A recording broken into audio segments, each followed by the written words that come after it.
Entrez, nous vous attendions. Nous savons que vous regardez cette vidéo sur notre site web ou notre chaîne YouTube parce que vous voulez connaître les étapes exactes pour obtenir ce type de document aussi rapidement et facilement que possible. Alors, attachez votre ceinture, c'est parti. Si vous regardez cette vidéo, c'est pour savoir comment accélérer rapidement la procédure en cours. Un PASSEL, une copie d'un certificat d'immatriculation de véhicule qui était considéré comme un document non enregistrable par le secrétaire d'État du Texas. Combien ça coûte? Quels sont les délais de traitement? Et quelles étapes suivre pour commander une apostille du Texas avec nous? D'abord, les documents non enregistrables par le secrétaire d'État du Texas, comme une copie de certificat d'immatriculation, ne peuvent être envoyés par email ou fax pour apostiller. Mais il y a une exception à cela que nous allons aborder dans un instant. Envoyez-nous par courrier ou déposez en main propre l'original de votre certificat d'immatriculation signé, avec une déclaration sur l'honneur notarié que vous signez à notre bureau d'Austin, au Texas. Deuxièmement, les documents non enregistrables doivent être correctement notariés par un notaire public du Texas. Impossible d'utiliser un notaire d'un autre État ou pays. Vous devez utiliser uniquement un notaire texan. Ensuite, vous, un avocat ou un notaire, devez joindre à votre document ce texte de jurat ou d'attestation du Texas. Voici le texte d'immatriculation du véhicule.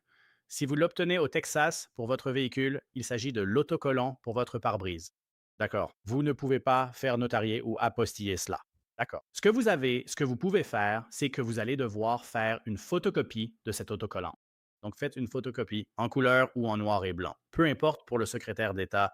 Si vous voulez être prudent, certains pays, pour la plupart, nous n'avons jamais vu. Un seul a été refusé car il était en noir et blanc. Pour être sûr, faites simplement une photocopie couleur de cette vignette. Vous devez ensuite avoir une copie certifiée conforme, dûment notariée avec la mention «Nous déclarons».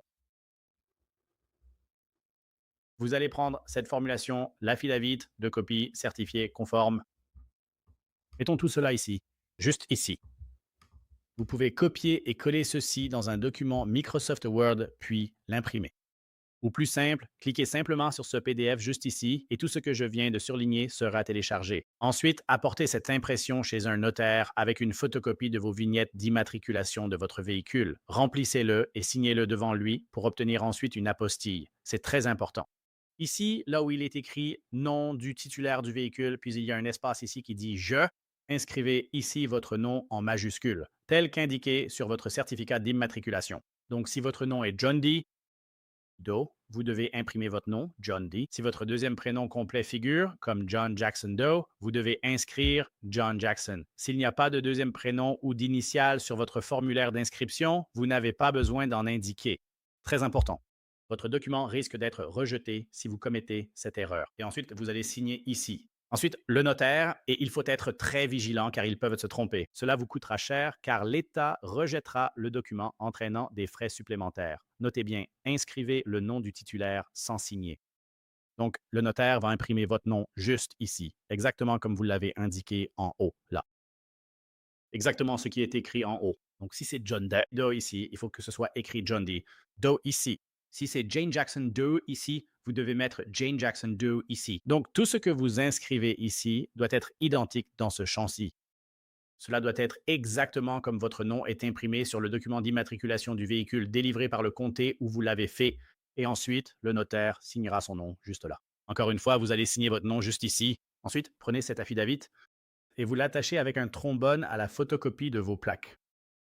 Faites notarier votre document, puis envoyez-le nous par la suite ou venez le déposer chez nous. Utilisez aussi un notaire électronique du Texas, en ligne, virtuel ou à distance, pour le faire directement par le biais de Zoom ou par votre visioconférence. Si vous ne résidez pas actuellement au Texas ou aux États-Unis, utilisez notre page Contactez-nous pour nous envoyer votre document signé et notarié électroniquement. Plus besoin de courrier ou de déplacement physique. Il existe 3 façons différentes d'y accéder directement depuis cette page. Vous pouvez donc simplement cliquer ici ou vous pouvez cliquer juste ici sur Contactez-nous ou encore cliquer là sur Contactez-nous. Sur notre page de commande, accessible via le bouton en bas, remplissez le formulaire en ligne, imprimez-le et envoyez-le nous avec un bordereau de retour prépayé FedEx ou UPS. Nous pourrons ainsi vous renvoyer vos documents ou les expédier au destinataire de votre choix partout dans le monde. Encore une fois, si vous choisissez la voie électronique, vous n'avez rien à nous envoyer par courrier ni à déposer. Veuillez télécharger 3 éléments via notre page contact. Le premier est le document d'inotarisation. Le deuxième est votre étiquette d'expédition de retour prépayé. Et le troisième est le PDF de notre formulaire de commande. Sur cette page, plutôt que d'imprimer directement une copie papier, vous allez devoir accéder directement aux options de votre imprimante. Et simplement, dans le menu déroulant qui s'affichera, cliquez sur Enregistrer au format PDF. Ensuite, vous téléchargerez ce PDF sur votre ordinateur, puis vous l'importerez sur notre page de contact. C'est tout. Pas besoin de se déplacer en voiture, de prendre l'avion ou d'envoyer de courrier. C'est tout à fait possible partout dans le monde grâce à la e-notarisation. Tant que vous avez une pièce d'identité valide au Texas, vous pouvez authentifier un document de n'importe où. Ensuite, l'étape numéro 2 concerne les instructions d'expédition. C'est la deuxième étape. Je vais vous expliquer comment vous allez envoyer les documents et comment nous allons vous les renvoyer. Donc, l'expédition aller-retour, comment créer les étiquettes d'expédition et ce que vous devez faire. Tout dépend si vous demandez des documents au niveau de l'État, fédéral ou de l'ambassade, des apostilles, ou les trois à la fois. Pour un pays non signataire de la Convention de La Haye, vous devez passer par ce qu'on appelle la légalisation ou l'attestation de documents. S'il s'agit d'un acte de naissance pour, par exemple, le Vietnam ou la Thaïlande, il faudra d'abord le faire au niveau de l'État du Texas, puis auprès du département d'État américain, et enfin à l'ambassade de ce pays. Et c'est la troisième étape. Je vais donc vous expliquer tout cela, notamment comment vous devez procéder pour l'envoi. Pour nous faire parvenir vos documents, il n'y a généralement que deux façons. L'option la plus simple, recommandée à 99% des gens, est d'envoyer vos documents en express ou par courrier à notre adresse d'Austin, figurant sur le bon de commande et dans nos instructions d'expédition. Ou, si vous êtes à Austin, déposez vos documents ici. Ceci n'inclut pas la procédure expliquée à l'étape 3. Cela n'inclut pas la procédure par courrier ou sur place. Pas de service sans rendez-vous. On ne peut pas obtenir de documents apostillés dans nos bureaux. Elles sont délivrées par le secrétaire d'État du Texas, le département d'État à Washington, D.C. ou une ambassade étrangère. Et nous effectuons toutes les légalisations dans notre bureau de Washington, D.C. Bureau dans toutes les ambassades étrangères à Washington, D.C., où se trouvent 99% des ambassades étrangères du monde. Je vais donc vous expliquer ce que vous devez faire. Donc, si vous nous envoyez vos documents par courrier, merci de ne pas utiliser la poste des États-Unis. Ils perdent constamment des documents. Ils perdent des milliards chaque année et ce n'est pas sans raison. Ils sont incompétents. Ils ne sont pas fiables. N'envoyez pas vos documents par courrier chez nous et ne nous demandez pas de vous les renvoyer, car le suivi est généralement catastrophique. Nous recommandons d'utiliser FedEx ou UPS. Si vous êtes en Europe, en Amérique du Sud ou en Amérique centrale, le service le plus couramment utilisé est DHL. Mais encore une fois, le plus fiable et celui que nous préférons reste FedEx. Nous les recommandons et nous expédions avec eux chaque jour jusqu'à 10 000 documents. Nous avons des clients sur 6 continents. Il ne nous manque que l'Antarctique. FedEx est de loin le plus fiable. Si vous voulez que vos documents ne soient ni endommagés ni perdus, ils sont les plus fiables et ce sont aussi les moins chers si vous envoyez des documents. Aux États-Unis, de loin. Et je vais vous donner un exemple. Envoi à Washington depuis Austin au Texas. C'est en plein centre du Texas, à l'autre bout du pays, aussi loin que possible. Jusqu'à l'océan Atlantique, à Washington, D.C., cela nous coûte 10 et 95 cents pour envoyer des documents par FedEx en 2 jours, à notre bureau de DC, à notre bureau. Si nous utilisons UPS pour le même délai, c'est plus de 40 dollars.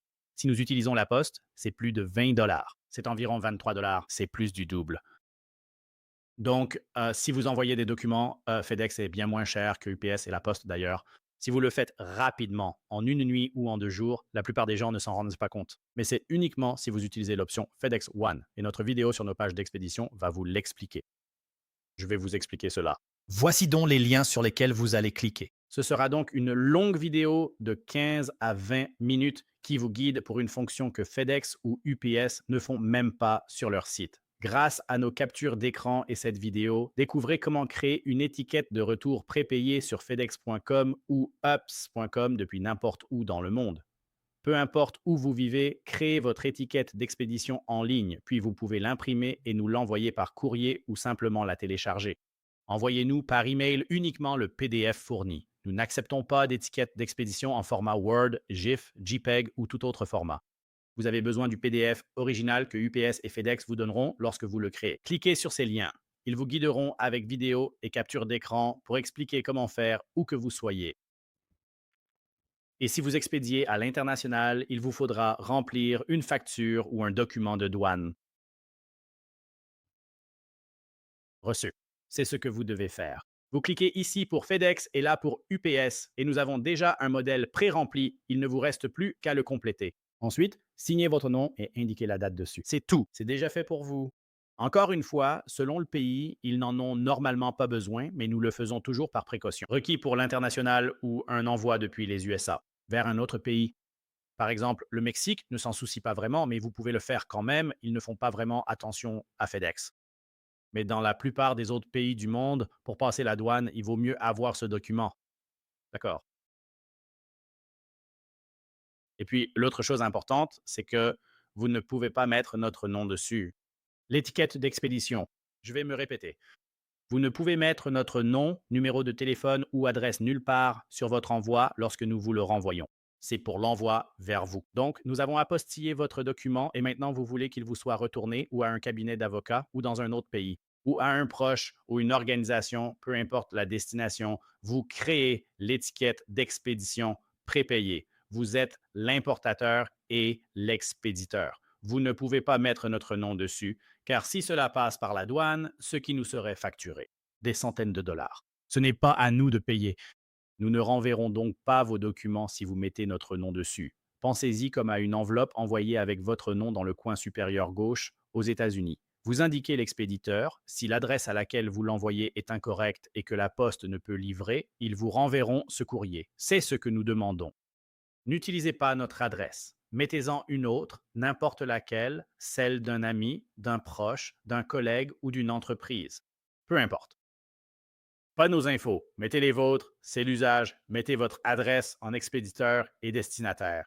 Donc, par exemple, c'est vous qui l'expédiez. Pour renvoyer votre colis en Europe via un ami ou un membre de la famille aux États-Unis, il vous suffit d'utiliser leur adresse. Encore une fois, ceci n'est valable que si votre colis vous est retourné. Ils ont besoin d'une adresse pour vous le renvoyer. S'il y a des frais de douane, ils doivent pouvoir facturer quelqu'un. Quoi qu'il en soit, n'utilisez pas notre adresse. C'est aussi simple que ça. Et encore une fois, pour les deux cas, si vous cliquez ici, nous verrons ce que cela signifie et comment faire. Quand vous allez chez FedEx, UPS ou en ligne, ils vous demanderont toujours d'où est-ce que ça part.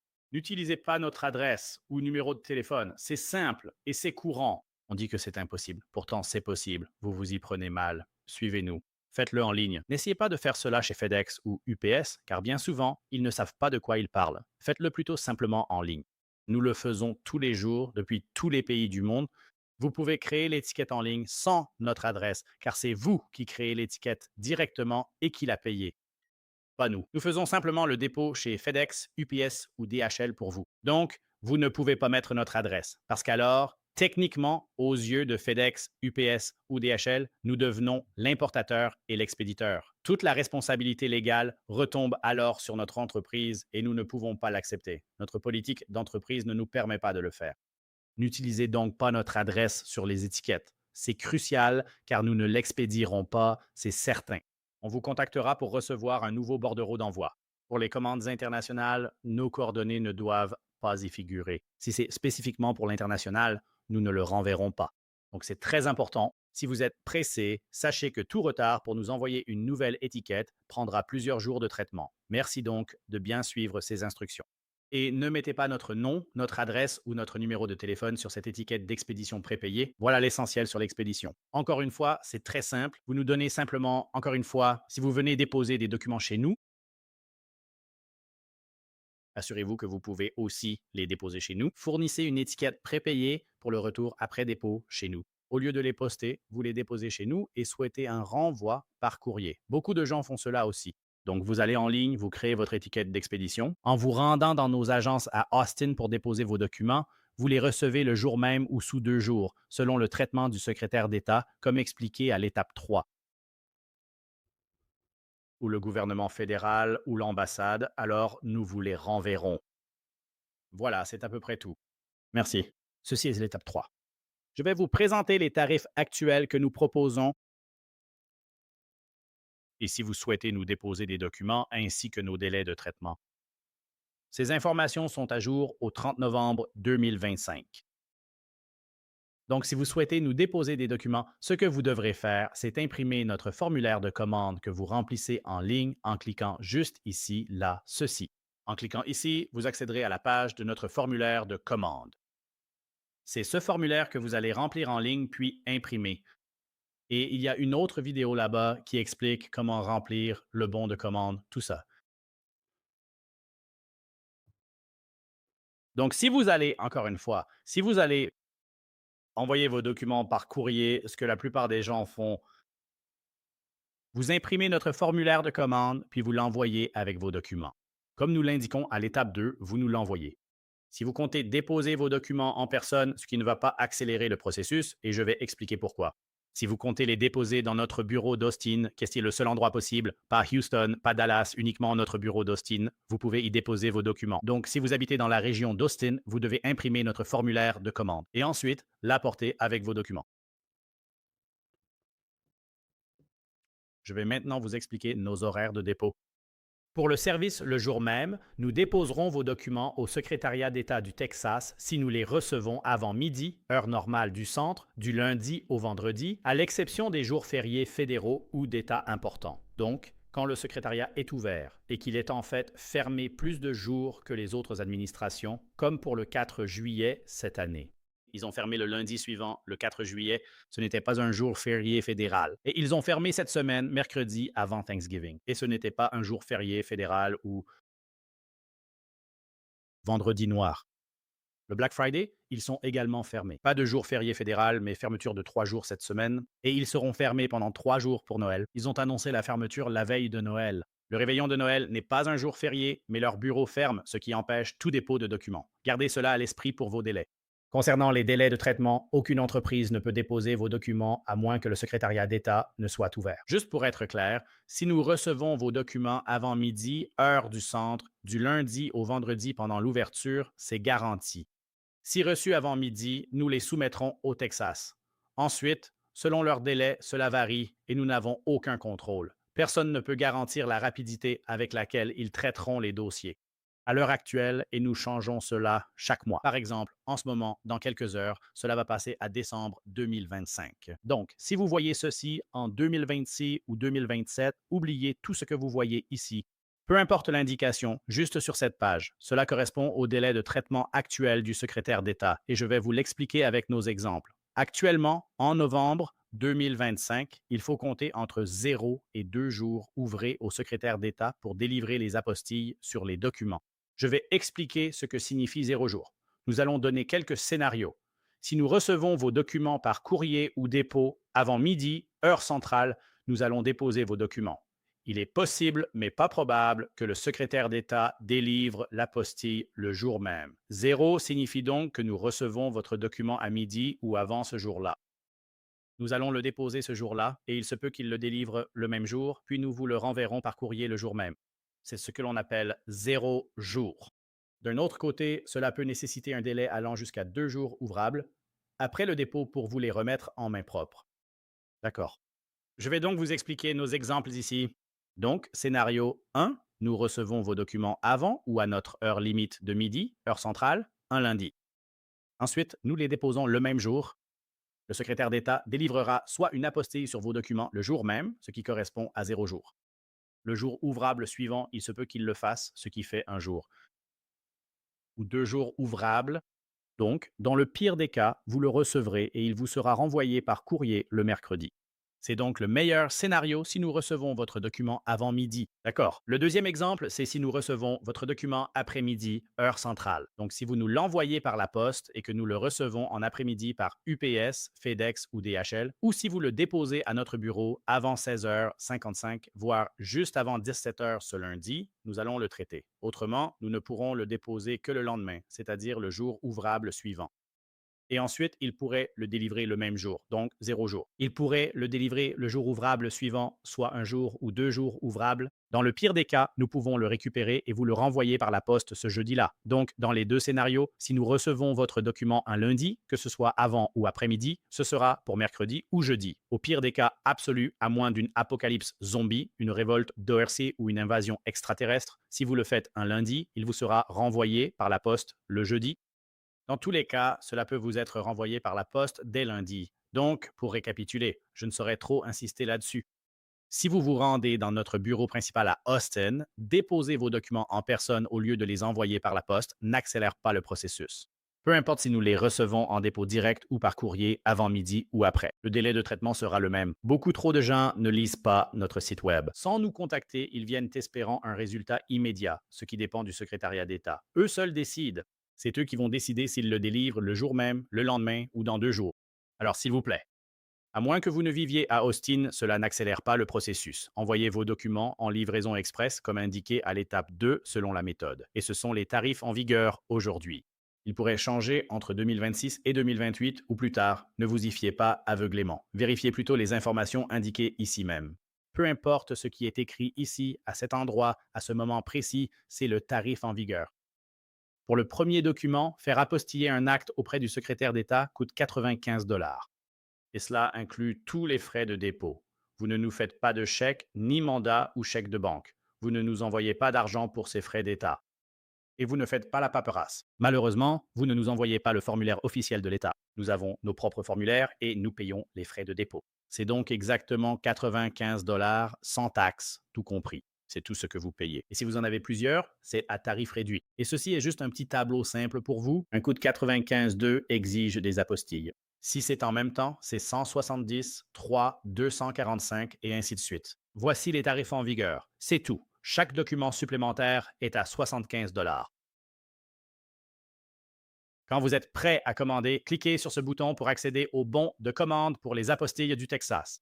Et encore une fois, ceci est uniquement pour le Texas. Ce n'est pas pour les tarifs fédéraux ou les tarifs d'entreprise, ni pour les documents du Texas à apostiller ou les frais d'ambassade. Ceci concerne spécifiquement le secrétaire d'État et les documents du Texas. Donc, les documents qui sont notariés par un notaire du Texas ou les documents délivrés par une entité texane, une ville, un État, un comté ou le gouvernement de l'État, comme un acte de naissance texan, un certificat de décès, une licence de mariage, un jugement de divorce, un casier judiciaire, des chèques, un permis de conduire, des procurations, ce genre de choses. Voilà pour l'étape 3. Merci.